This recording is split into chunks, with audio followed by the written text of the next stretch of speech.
오늘도 우리 기도회에 오신 여러분들을 주님의 이름으로 축복하고 또 주님의 성령님이 함께 하시기를 기원합니다. 우리가 신앙생활하면서 아무리 강조해도 지나치지 않은 것이 있다면 바로 기도입니다. 그러나 우리는 꾸준히 기도 생활을 한다는 것이 쉽지 않다는 것을 느낄 때가 많습니다. 기도를 꾸준히 하기가 어렵다고 하는 것은 기도하는 자리에 매번 나오기가 어렵다는 뜻이기도 하지만, 또 한편으로는 우리 성령님과 교제하는, 성령님의 임재를 느끼는 그런 기도 생활을 계속해서 지속적으로 하기가 쉽지 않다는 것을 의미하기도 합니다. 그래서 우리는 기도 생활을 하기는 하지만 종종 또다시 기도에 대한 도전을 받고 격려를 받고 다시 한번 힘을 모아야 될 때가 있음을 느낍니다. 마치 시험을 준비하는 사람이 1년에 한 번 시험이 있다, 때로는 2년에 한 번 시험이 있다. 그러면 그 시험을 준비하는 게 쉬울까요? 어려울까요? 어렵죠. 이게 눈에 보이는 것도 아니고, 이 공부라는 게 어떤 정신 나간 사람은 공부가 제일 쉬웠어요 그러던데, 그럼 공부가 참 어렵잖아요, 해보면. 왜냐하면 이게 공부라는 게 내가 오늘 했다고 해서 이게 금방 표시가 나는 게 아니에요. 그러다 보면 공부를 하다가 지칩니다. 그리고 낙심이 됩니다. 성적은 안 오르고 이렇게 공부해가지고 합격한다는 보장도 없어 보이고 막 불안함에 쫓기게 돼요. 그러면 중간에 어떤 시간들이 필요하냐면 옆에서 격려해 주는 시간이 필요합니다. 할 수 있어, 힘들지? 이 고비를 잘 넘기면 돼. 우리 둘째 아이가 그 인터넷 강의를 이렇게 듣는 거를 제가 옆에서 가끔 이렇게 본 적이 있습니다. 근데 이 학원 강사들이 아주 지혜로운 게 뭐냐면, 인터넷 강의를 하면서 공부만 가르치는 게 아니에요. 그 시기 때마다 수험생들이 느끼는 그런 마음이 있잖아요. 그런 것들을 잘 헤아려주고 막 동기부여를 잘해줘요. 그러면서 야, 니들 지금 공부 잘 안 되지? 지금이 바로 그럴 때인 거야. 지금이 날도 더워지기 시작하고 이제 막 몸도 피곤해지기 시작하고 모의고사 봐도 시험 성적은 안 오르고 지금이 슬럼프인 거야. 근데 너만 슬럼프가 아니야. 전국의 수험생들이 다 슬럼프야. 이때 네가 치고 올라가면 네가 좋은 성적을 얻는 거야. 막 이러면서 격려를 해주는 거예요. 그래서 야, 확실히 전문가는 다르구나, 이런 걸 제가 느꼈어요. 근데 여러분, 기도도 마찬가지입니다. 우리 기도 생활은 한 번 빡세게 은혜 받고 또 기도원 가가지고 금식하고 철야하고 불 받고 내려와서 이게 오래 가는 게 아니잖아요. 기도 생활은 우리가 하나님 앞에 설 때까지 끝까지 해야 되는 건데, 이 긴 세월을 기도하면서 항상 믿음 안에서 기도 생활을 한다는 거 쉽지 않아요. 그래서 우리가 이런 기도회로 모이는 이유 중에 하나도 뭐냐 하면, 혼자 기도하면 나태해지고 게을러지고 어떻게 기도해야 될지도 모르고, 또 기도에 격려를 받지 못하고 도전을 받지 못하면 이게 기도하는 게 잘하는 건가, 이런 생각이 든다고요. 그러나 이렇게 와서 말씀을 듣고 함께 찬양하고 기도하면 다시 힘을 얻잖아요. 오늘도 그래서 우리가 여기 모여서 이렇게 계속해서 기도에 대한 권면과 또 말씀을 받으면서 새롭게 기도의 힘을 얻게 되는 겁니다. 그래서 오늘 말씀의 제목이 아까 뭐라고 그랬어요? 기억나시는 분이 없겠지만 기도의 힘을 내십시오. 그래서 우리가 기도에 힘이 빠지고 지칠 때 다시 한번 힘을 내라. 그래서 사도 바울이 디모데에게 이 기도에 대한 격려의 말씀을 주고 있는데, 사실 디모데가 기도에 대해서 몰랐겠어요? 우리가 이 디모데 전서 후서를 서신서의 종류로 분류를 하면 무슨 서신이라고 분류를 합니까? 무슨 회 서신이라고 그래요? 광어회 서신이 아니라 목회 서신이라고 그러죠. 그러니까 이 디모데도 목회자예요. 그러니까 바울이 디모데에게, 목회자에게 편지를 쓰면서 기도에 대한 권면을 하고 있는 거예요. 디모데가 기도를 몰랐겠어요? 아니죠. 디모데도 기도에 대해서 설교를 하는 사람이었고 기도의 사람이었고 그의 어머니, 그의 외할머니로부터 기도하는 모습을 늘 보고 배웠던 사람이에요.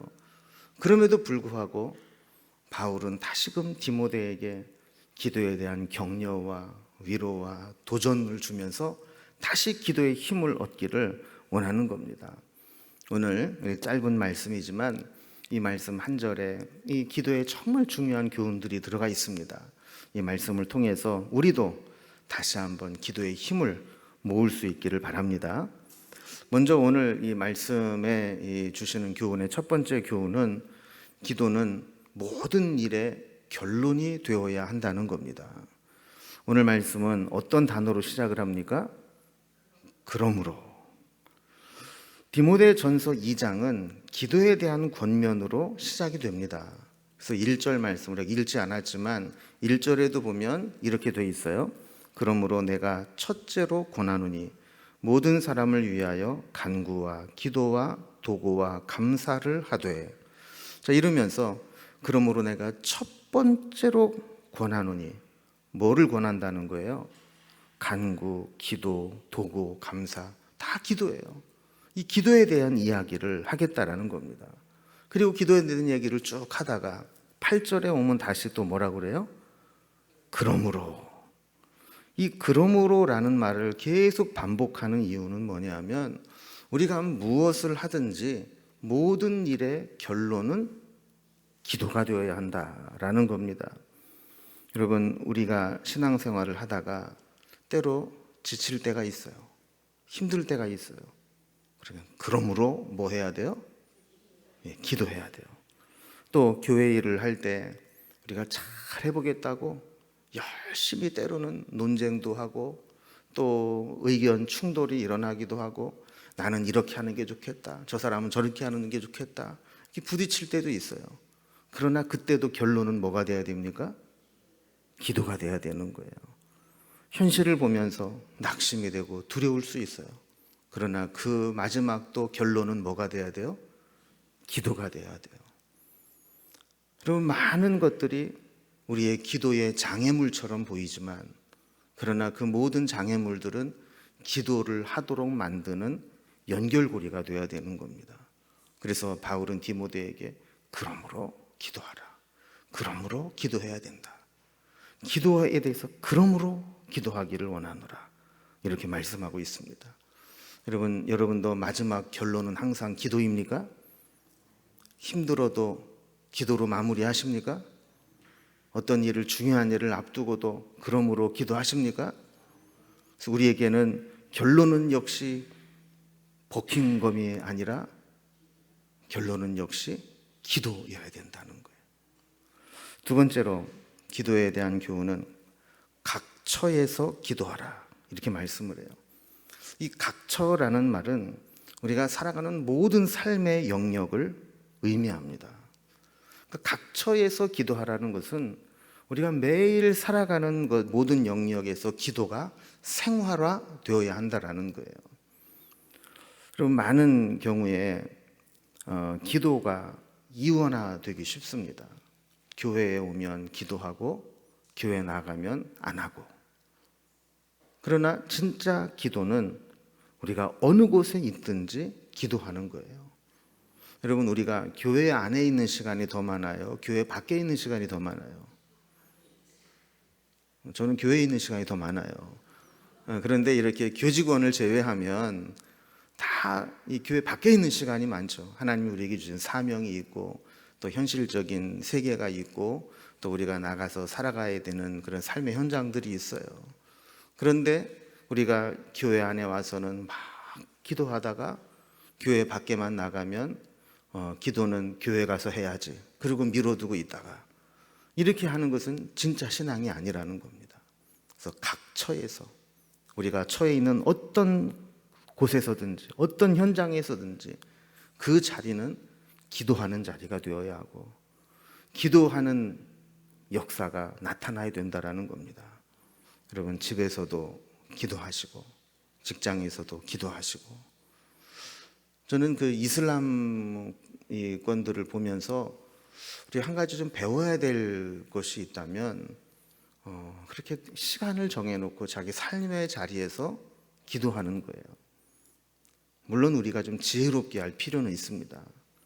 우리가 지혜롭게 해야지 월급 받으면서 직장에서 말이죠, 나 기도 시간이라고 그렇게 기도하고 일 안 하고 그러면 그거는 욕 얻어먹어요. 그러나 내가 할 수 있는 범위 내에서는 어느 곳에 가든지 기도가 생활화되고, 그리고 우리가 장소가 바뀔 때마다 기도하는 이유가 어디 있습니까? 그곳에서 하나님이 함께 하시고 그곳에서도 하나님이 주인이십니다라는 걸 고백하는 거잖아요. 그래서 출근하면 기도하고, 또 남의 집에 가서도 제일 먼저 우리는 뭐 해요? 기도하고.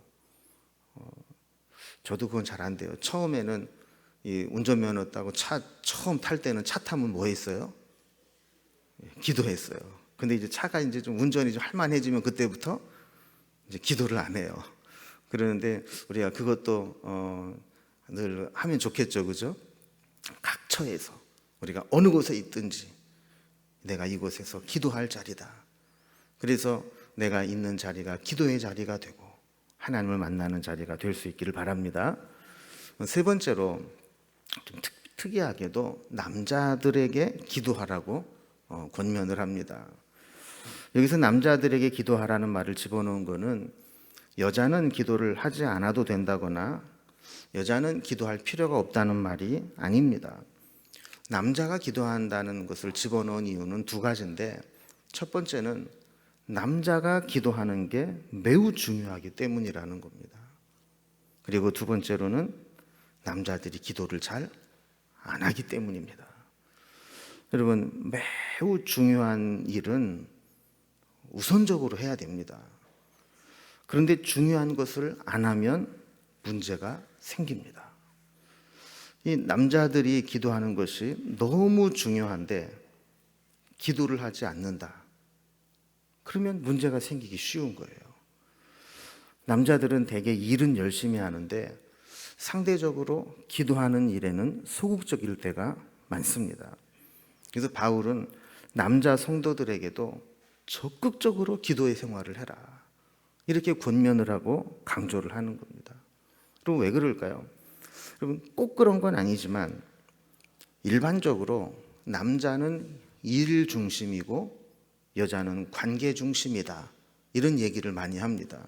남자와 여자가 좀 다르다라는 이야기를 하면서, 그래서 남자들은 일이 되어져 가고 성취되는 것을 보면서 만족을 느낍니다. 그래서 일만 잘 되면 중간에 몇 사람 상처받아도 뭐 그것이 중요하지 않아요.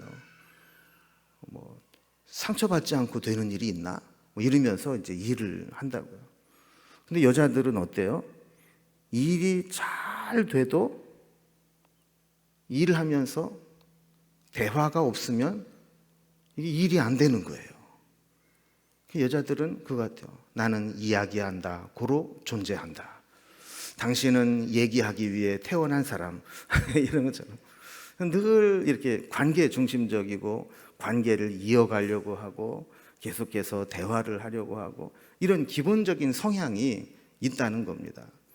그러다 보니까 남자는 기본적인 성향에 있어서 그렇게 기도 생활 열심히 하지 않아도 뭐 하나님과 나와의 관계, 하나님 아버지고 난 하나님 아들이고 됐지 뭐 이런 경향이 강하지만, 또 여자들은 또 안 그렇다는 거예요. 조잘조잘 얘기하고 하나님 앞에 기도하고 이러기가 쉽다는 겁니다.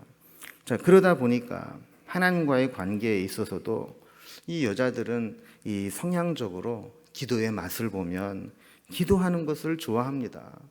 기도하는 자리에 앉아서 하나님 앞에 기도하고 미주알 고주알 얘기하고, 내가 볼 때는 저런 얘기 왜 어제도 기도했는데 또 기도하나 이런 싶은데도 또 하고 하면서 이 기도를 잘해요. 근데 남자들은 이 성향적으로 이 기도를 잘 못해요. 그래서 한 번 했으면 그만이지, 하나님도 귀찮게 뭘 자꾸 기도하나 이런 마음이 들고, 그리고 뭐 기도를 뭐 그렇게 오래 해야 되나 할 말만 간단하게. 그래서 우리 목사님들도 이렇게 만나면 사모님들하고 대화하는 게 참 어렵대요. 왜냐하면 사모님이 얘기를 하면 목사님들은 늘 생각을 하면서 저 여자가 무슨 얘기를 하려고 저러나, 결론이 뭔가, 그래서 듣다가 못하면은 요점만 말해, 요점만. 그래서 결론이 뭐야? 이래가지고 대화를 끊어버리는 거죠. 기도도 마찬가지인 것 같아요. 기도도 우리 하나님 앞에 기도를 하다 보면 우리는 남자들은 요점만 간단히 하면 돼요. 그래서 기도할 때도 요점만 간단히 기도하고 아멘 하고 일어난다고요. 그리고 보통 보면은 우리 개인 기도도 할 때 보면 남자가 오래까지 해요? 여자가 오래까지 해요? 예?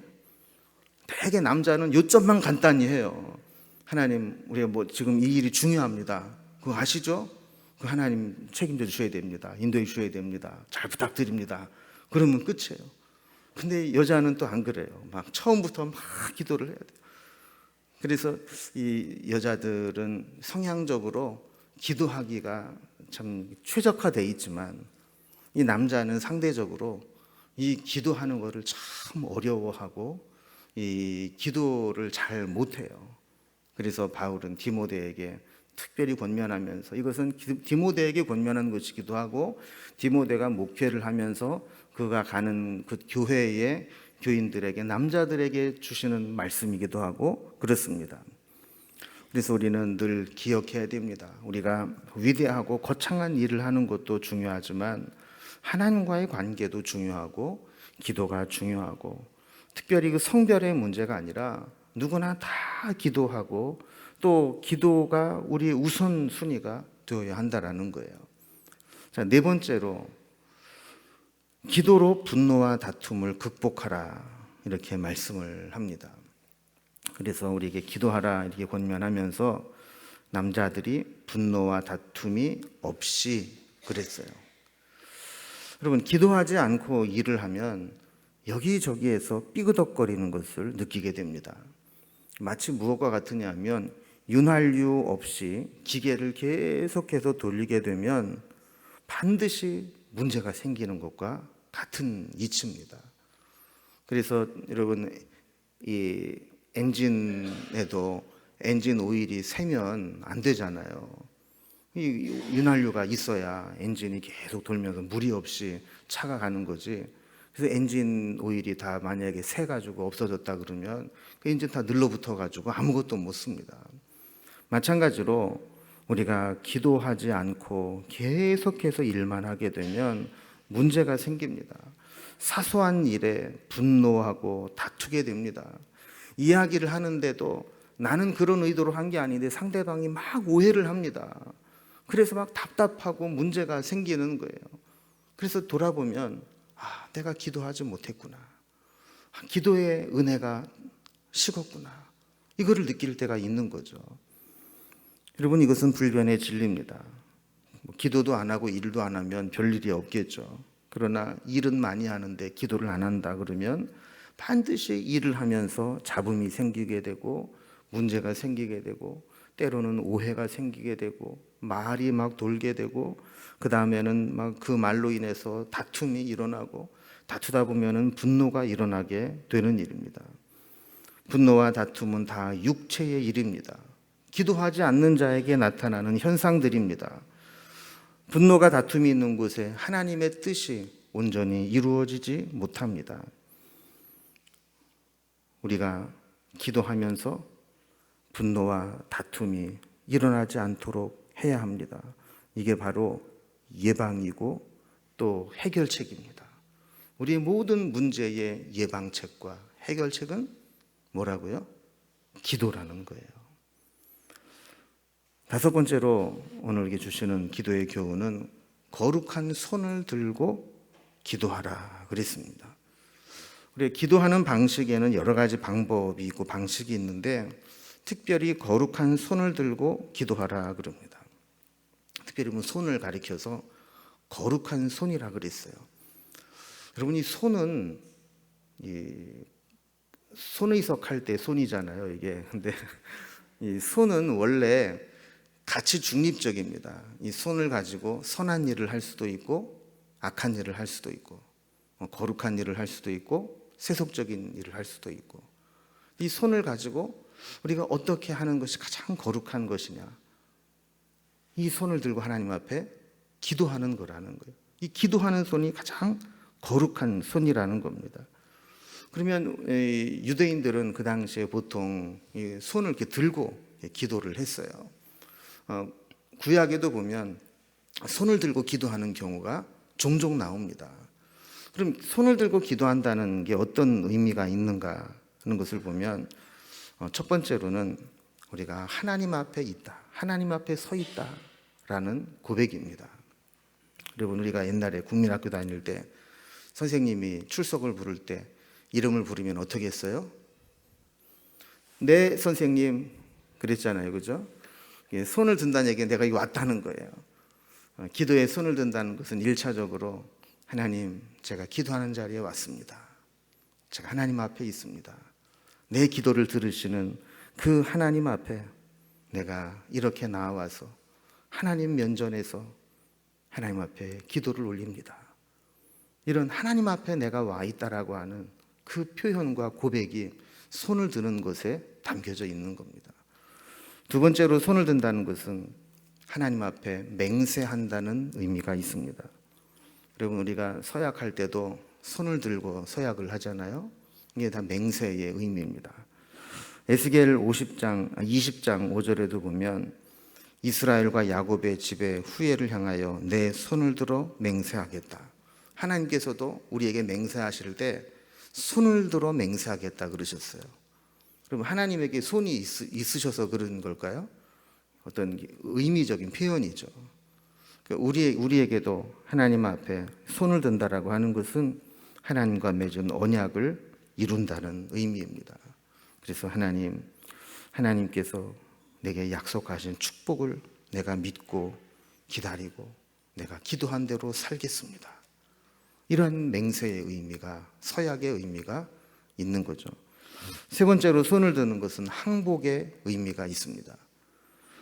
내 힘으로 할 수 없는 것, 그래서 하나님 앞에 항복하고 포기하고 내려놓을 때 우리는 손을 들고 나옵니다. 여호사밧이 모압과 암몬과 마온 연합군들이 쳐들어왔을 때 그 하나님 앞에 나가서 기도한 내용이 있습니다. 하나님, 우리는 저 대적을 어찌할 바도 모르겠고 이길 힘도 없습니다. 그러면서 손을 들고 기도했다 그랬어요. 우리 하나님 앞에 손을 들고 기도한다는 것은 이렇게 나의 무능함과 힘없음을 고백하고 하나님께 항복하고 하나님의 뜻대로 해 주옵소서. 그러한 고백이 여기에 담겨져 있는 거죠. 마지막으로 손을 들고 기도한다는 것은 하나님의 능력을 의지하는 것을 표현하는 겁니다. 모세는 전쟁이라고는 훈련도 받아보지 못했고 무기도 없었던 이스라엘 백성들을 데리고 광야를 지나면서 수없이 많은 전쟁을 치렀습니다. 특별히 이 전쟁 가운데 가장 큰 위기 중에 하나가 아말렉과의 전투였습니다. 특별히 아말렉이라고 하는 이 족속은 전면전을 하지 않고 늘 후미를 쳤어요. 여러분, 60만이나 되는 사람들이 계속 가다 보면 뒤처지는 사람이 있잖아요. 그럼 뒤처지는 사람은 누구겠어요? 되게 노약자들이라고요. 여인들, 임산부들, 어린이들. 그럼 그 뒤를 쳐가지고 꼭 괴롭혔던 족속이 아말렉 족속이에요. 그들과 싸움을 할 때 르비딤 골짜기에 싸움이 일어날 때 모세가 어떻게 했습니까? 그 산 위로 올라갔어요. 그래서 기도의 손을 들고 하나님 앞에 기도할 때 하나님의 능력이 나타났어요.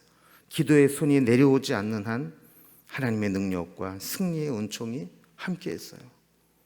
또 모세가 홍해를 가를 때에도 손을 들고 기도했어요.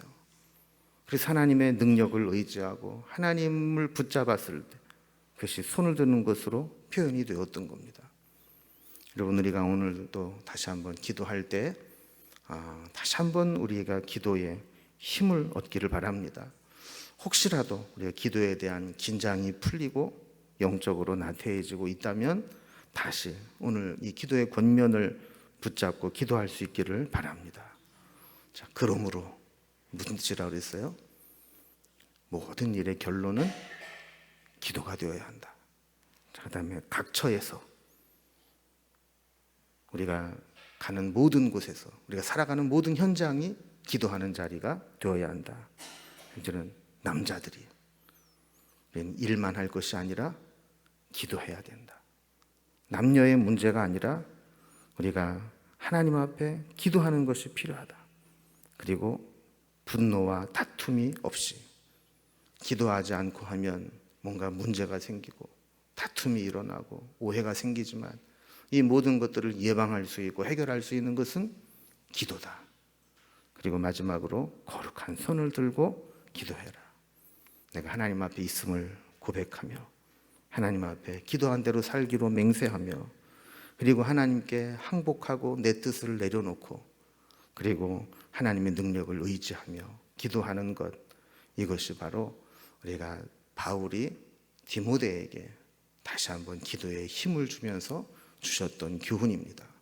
우리가 오늘도 기도하는 자리에 나왔는데 오늘 주신 말씀을 우리가 생각하면서 하나님 기도하는 자리로 나아갑니다. 하나님 다시 한번 우리의 기도에 힘을 더하여 주옵소서. 하나님, 우리가 혹시라도 한때 은혜를 경험하고 기도의 생활을 시작했지만 시간이 지나면서 기도의 힘이 연약해지고 또 기도가 나태해지고 기도의 간절함이 사라졌다면 오늘 다시금 하나님 말씀 붙잡고 기도하는 자리로 나아가기를 원하오니 우리 기도를 회복시켜 주시고 기도의 은혜를 베풀어 주옵소서. 자, 다 같이 주님의 이름을 3번 부르고 우리 기도하는 자리로 나아가겠습니다.